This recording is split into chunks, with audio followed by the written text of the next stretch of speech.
What's up, guys?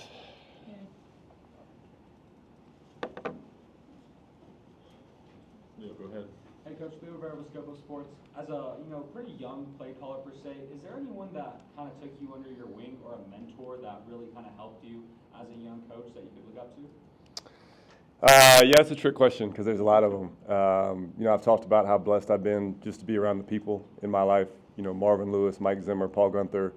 That first phase of it, Vance Joseph in that middle phase, and then obviously when Lou came in, they've all been impactful. They're a phone call away. I'm forever indebted to all of them, and I wouldn't be here without them. So it comes from a real place of respect and gratitude for everything they've done for me. Hey. DC Sports Report. It might just be difficult to summarize, but your first year as a defensive coordinator, what do you feel like is the most important takeaway from this year, and what do you feel like you learned about yourself personally in this new position? How fast it goes. I'm coming from a league where, when we were done, we would still have 4 or 5 games and hopefully the playoffs. So it was a blur. It was a blast. I think you learn things about how to be a leader. Everybody's got a plan until the second day, and then you got to figure out what to do. We've talked about it at length. The level of respect I have for the staff is unparalleled. They kind of put their arms around me. We built this thing together.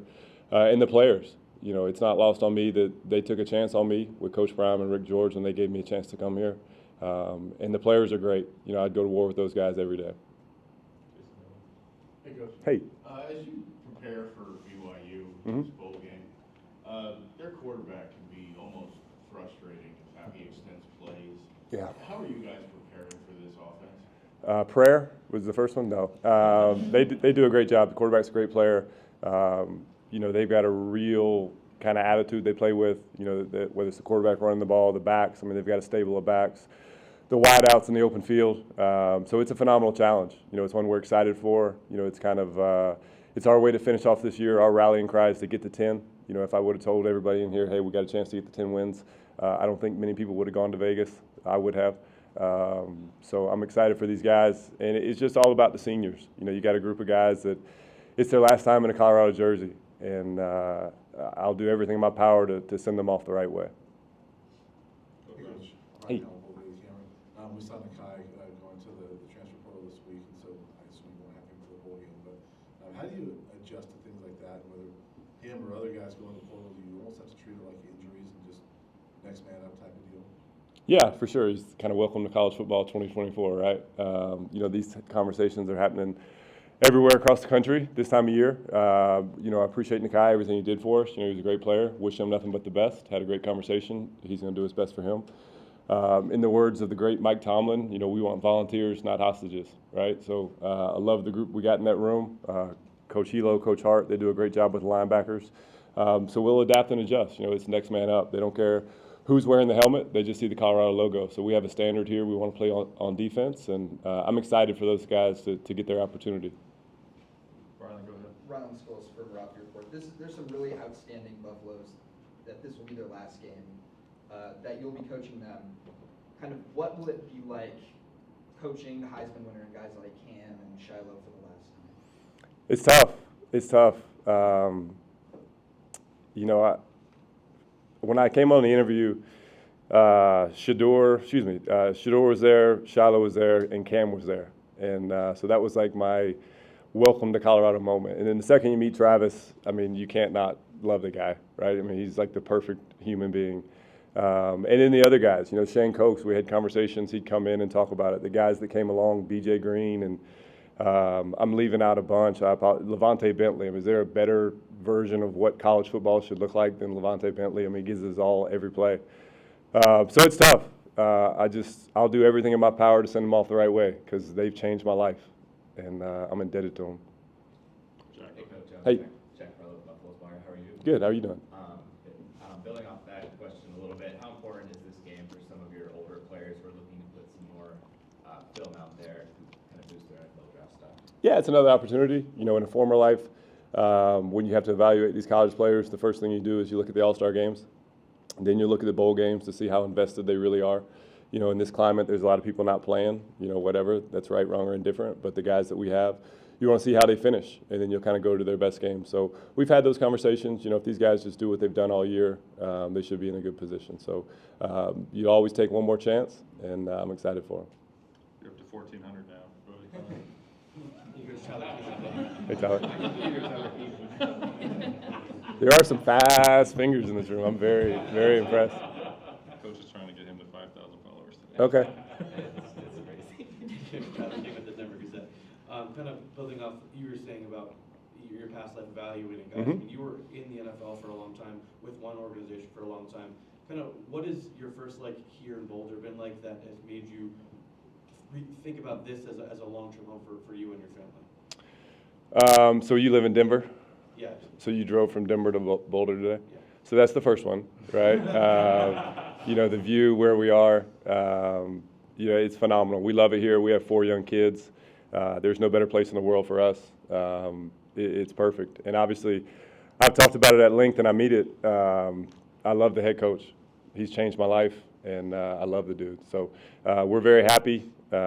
It's been a blast. You want to build something here. I talk about it all the time. You want to be in the beginning of the change, right? And I think that was the big thing when I took the job was don't go be a cog in the machine of something that's going to win with or without you. Be part of the change. So that's the challenge here. And again, it kind of goes back to if we can get to 10 wins, then we can get this ball rolling and hopefully get it to where it's hard to stop. Hey, Coach, I've got 2 for you. First, you Okay. talked a lot about Travis this year. What were the emotions like for you seeing him have the week he had last week and then the big moment on Saturday night? A million different things, a million conversations come to mind, but just proud of him, proud of everything he's done. For him to be the player he is on the field and then the person he is off the field. I mean, Travis is everything that's right with college football, everything that's right with the world in this climate, in this day and age when he could be whatever he wants to be. He's like the perfect guy.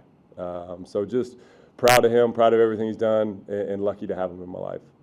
And then you guys are in a bit of a unique situation playing a conference opponent in a bowl game. You finished tied with them. They're coming here next year. How much does that kind of add to the chip on your guys' shoulder heading into this game? I think it's just, you want to finish this thing off. Obviously, embarrassingly, I almost cried there a minute ago. That was almost really bad. So I talked about the seniors. I talked about what it means for them. And if you're a young player, I mean, you're kickstarting 2025, right? This is what you'll be evaluated on going into spring. And so it's a great way for all parties involved to have a great time in San Antonio and go get it done. Couple more, Pat, go ahead. Hey, Coach. Pat Graham. Hey, what's up, man? Hey, I see you. Two-parter for you. First Okay. of all, how has coaching at Heisman made you a better coach? I'm a lot smarter when he's on the field, for sure.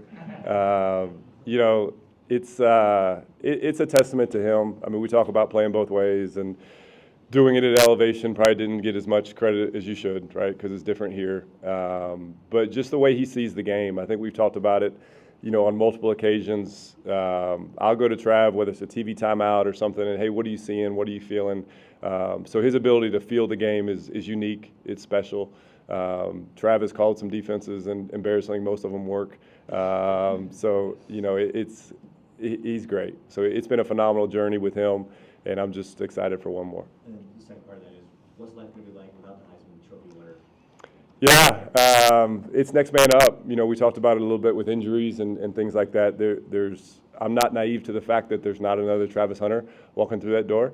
But we talked about it a lot. When your best player is your hardest worker, then you have a culture. And the things that he has left here will live on forever, right? Because he's set the culture. He's set the standard for what it is to be a Buffalo here. So just forever indebted to him, grateful that he has graced us with everything that he is. And it's our job to live up to that standard going forward.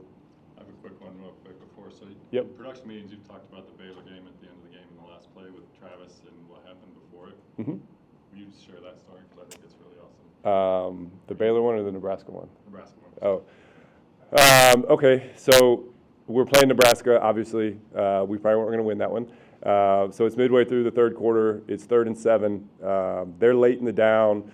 They come out, so we see the formation, and they call a timeout, right? So it's a quick TV timeout, so I think those are a minute and a half.